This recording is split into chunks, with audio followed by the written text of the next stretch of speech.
Turning now to your community focus, from highway flooding to construction season, this summer has been a busy one for the Rhode Island DOT.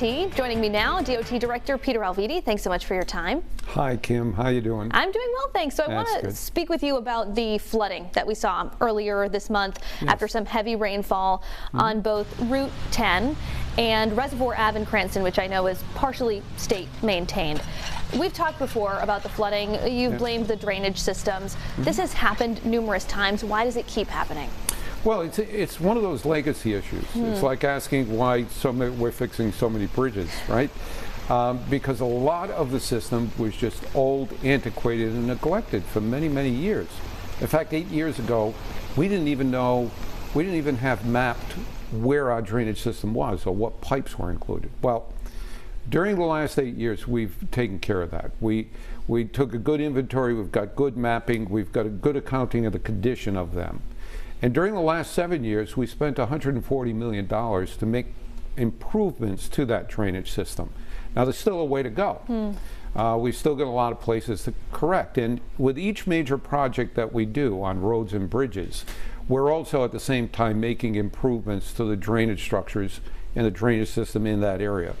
As part of the 610 project, that piping is scheduled to be enlarged so that it'll take more of the flow and eliminate that flooding once and for all. I want to ask you about the bike path, which falls under the DOT. The East Bay bike path, very popular spot in the summer. I understand there's some movement happening on the bridges that have been closed for quite a while that span the rivers in the Barrington and Warren area. What should folks expect to see, maybe even this summer?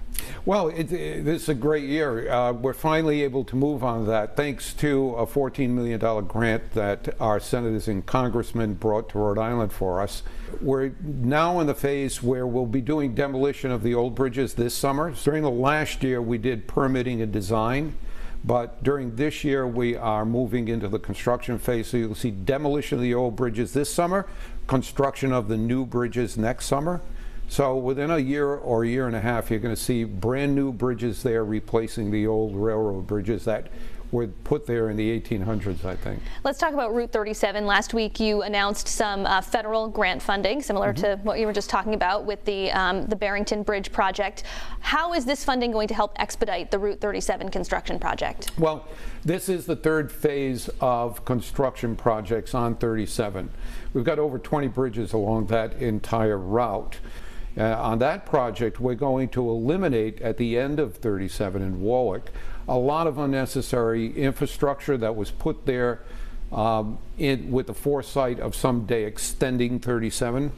We know now that's never going to happen, the extension of 37. So we're able to eliminate a couple of bridges that serve no purpose, but also at the same time free up about 9 acres of prime economic development properties in that area for the city of Warwick. So it's an exciting project, and everybody is very pleased with it. And just quickly before we let you go, you are now the chairman of the Ripta board because of some changes that were made during the last legislative session. You attended your first meeting in that new role earlier this month. What was your top takeaway? The kinds of things that were standing in the way of DOT making progress 8 years ago are very similar to what I've seen at Ripta. Their financial plan, their planning methodology, their execution of projects, their operations, and their finances, and their funding capabilities are all things that we addressed 8 years ago at DOT, and that allowed us to build better bridges and roads and a better highway system. I think likewise, making changes to those management kinds of decision making that takes place and morphing it into a more modern transportation agency will make it then capable of delivering that better transit system into the future. All right, unfortunately that is all the time that we have. Rhode Island DOT Director Peter Alviti, thanks for being here at 4.